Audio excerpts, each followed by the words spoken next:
Tavarish.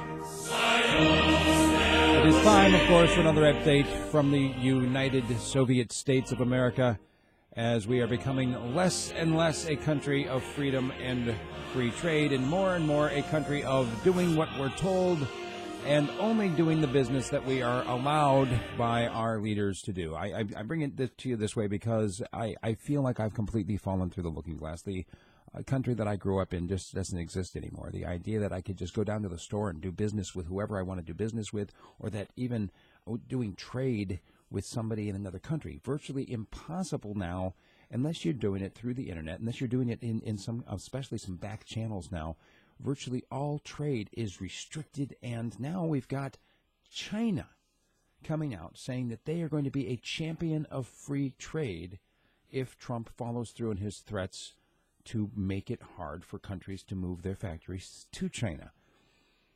I'm trying to process all of this. You know, as I was a kid, you'd see the little stamp made in China, and usually what that meant was made in Taiwan, because, you know, Taiwan having broken away from the mainland way back when the Chinese communist forces took over the rest of China, and that little Taiwan, that two China thing, all through my childhood, was turned on its head under President Carter, and now that we have this one China policy, now you've got Trump going back and turning it back the other way, talking about they're basically recognizing Taiwan as its own government.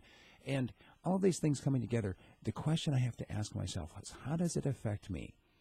You've got China mobilizing for war, sending their only aircraft carrier right through the strait between China and Taiwan. You've got Taiwan doing major military exercises this week.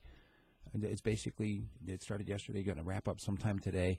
That they're preparing for a full-on invasion from China. And now you've got China saying that they are going to be a champion of free trade if the United States follows through on their threat to cut it off. So I'm thinking, okay, as an individual person, all I can do, I can't do anything about other nations invading. I can't do anything about the trade agreements or restrictions that are imposed. What I can do is I can treat individuals like people. I'm not going to get wrapped up in the fear-mongering over China or Russia or anything else right now.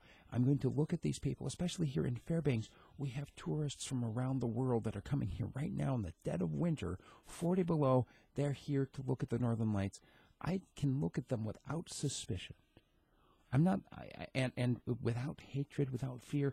I can look at them as people, as I would like to be looked at if I were over there visiting China, right?